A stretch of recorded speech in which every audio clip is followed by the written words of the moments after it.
งามทุกคนเลยป้าจะมีน้ำกินที่อันนั้นชาวบ้านคนเวียดนามเขาเจ้าให้นะทุกคนเป็นชนบทเวียดนามเฮือนเป็นเฮือนหลังงามๆนะทุกคนเลยสินค้าที่นำเข้าจากประเทศไทยก็คือวิตาเดียวิตามินซี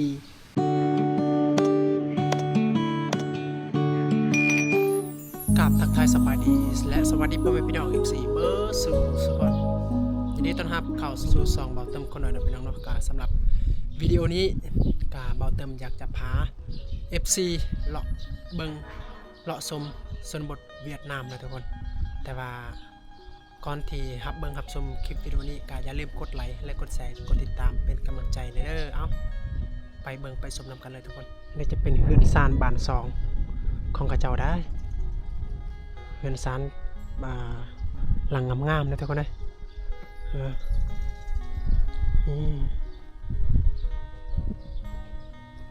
ภาคนี้จะเป็นส่วนกาแฟของพี่น้องเวียดนามอยู่บ้านของกระเจ้านี่กระเจ้าเฮ็ดตัวใดก็เพียงแต่ตัวนั้นแหละทุกคนถ้าสมมติว่ากระเจ้าเฮ็ดกาแฟกับครอบครัวนั้นก็เฮ็ดแต่กาแฟถ้ากระเจ้าเฮ็ดมันต้นครอบครัวนั้นเฮ็ดแต่มันต้นนะถ้ากระเจ้าซื้อขายครอบครัวนั้นก็มีแต่ซื้อขายแบบนั้นนะทุกคนนี่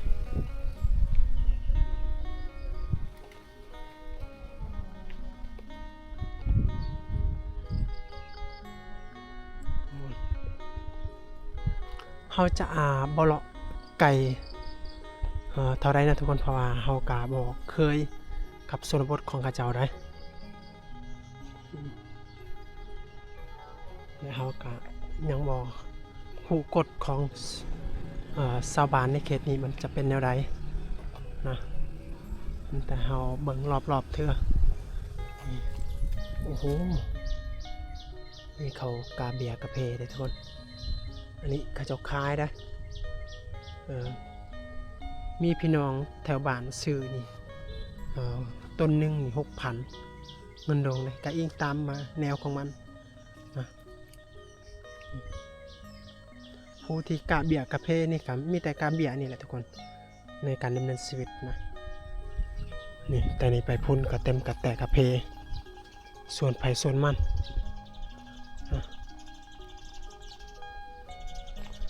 ชนบทของเจ้านี่มาแตกต่างอยู่บ้านเฮาได้ทุกคนก็เป็นคนหังเป็นคนมีเฮือนก็เป็นเฮือนหลังงามจะเป็นเฮือนก่อเลยนี่ไปพุ่นเฮาบ่ฮู้ว่าจะไปทางใดจะมีทางแยกหนึ่งและมีทางลงอีกอันนี้จะเป็นทางที่เฮาเข้ามาตอนนั้นเข้ามากับแต่นี่นะที่เข้าไป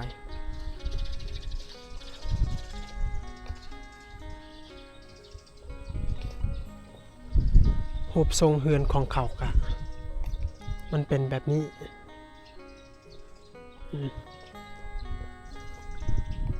เขาซอกหาเฮือนใหม่ยากเลยทุกคนเฮือนใหม่เพราะว่าอยู่บ้านของเจ้าหันใหม่มันบ่มี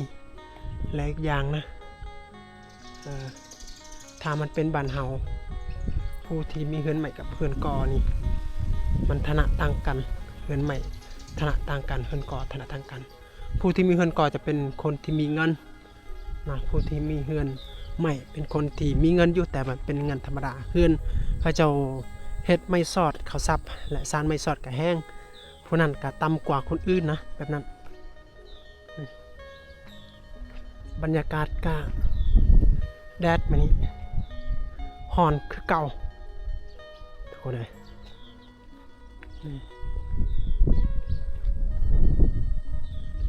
เงียบ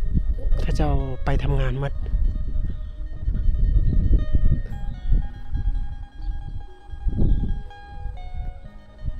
เขาเจ้าบริอยู่เฮือนบางคนก็เป็นพนักงานรัฐก็ไปขึ้นการบางคนก็เป็นอาชีพสาวให้สาวสวนก็ไปเฮ็ดเวียกเที่ยงไปละเขาเจ้ากลับนะโอ้โหงามเลยเว้ย นี่งามทุกคนเลยป้านี่เขาเจ้าขายอันต้น6,000นี่กว่า10,000 ต้นเลยทุกคนต้น6,000นี่กะมันได้กะถ้าขายมันในขนาดจะประมาณ100 กว่าล้านคนได้ป้าเท่านี่แหละอาชีพของข้าเจ้าถ้าข้าเจ้าเฮ็ดบ่ตัวใดกะให้มันคงตัวนั้นบ่คือบ้านเฮานี่เฮ็ดป้าผสมกันเลยนะนี่จะเป็นสวนมะกล้วยอ๋อ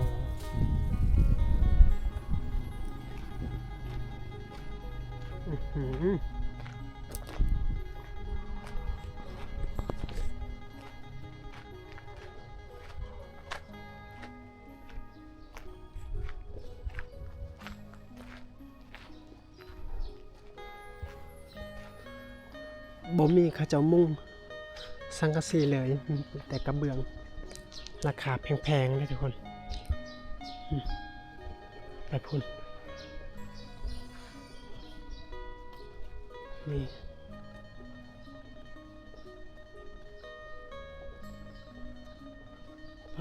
ชอบงามขนาด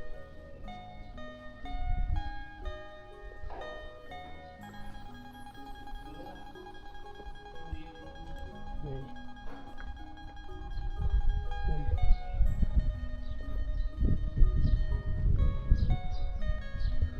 เวลาเราออกเวียดเราก็ต้องใส่ภาษาเวียดและทุกคนมารวมกันกับชาวบ้านในเขตนี้นะภาษาลาวนี่ก็เจ้าก็จะบ่ฮู้เลยถ้าเว้าภาษาลาวก็มืดตึ๊บแต่ว่าเฮาก็บางคำก็เข้าใจอยู่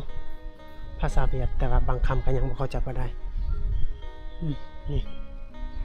โอ้โหประตูลวดลายงามขนาดเลยนะนี่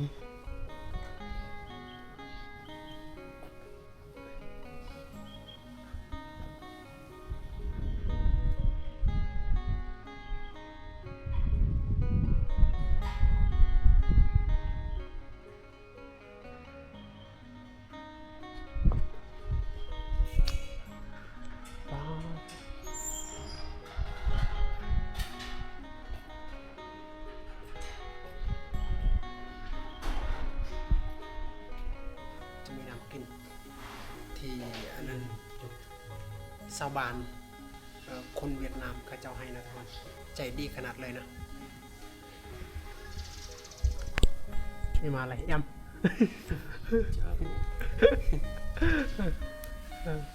cái này sẽ dỡ để tôi đợi đặt cái này đồ nhảm ta tôn chứ lay tôn chứ บนเยอะเลยอันแกปีตะติเลยอันนี้จะเป็นพี่น้องมาแต่บ้านเฮาก็คือมาที่ลาวนะมาขายสินค้าที่ประเทศเวียดนามนี่อันนี้จะเป็นชนบทเวียดนามเฮือนเป็นเฮือนหลังงามๆนะทุกคนเวลาเฮาออกเวียดนี่ต้องพูดภาษาเวียดให้มันได้นะนั่นแหละhai người này là biết tiếng Việt nhiều rồi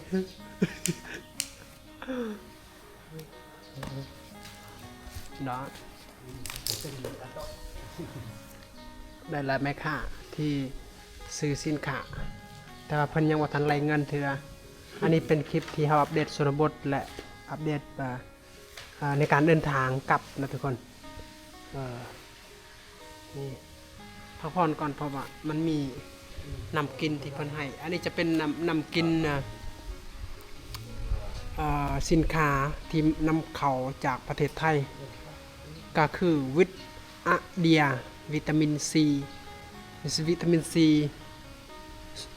วิตามินซีสูง 250% นะอันนี้ tính điên mê không hay là thôi nói nữa ok đâyนี่แหละทุกคนรหัสมัน88เลย tiktok cơ à YouTube. làm vlog youtube à YouTube youtube cái gì để ตำคนดอยนั่งกี่ดิ นิกกี้แซมอะแล้วได้ละ FC อีกคนหนึ่งนะที่พันดากำลังดังกี่แซม YouTube หลังยังเป็นบรรยากาศอีกแค่สั้นเราจะเดินทางไปสู่แค่สั้น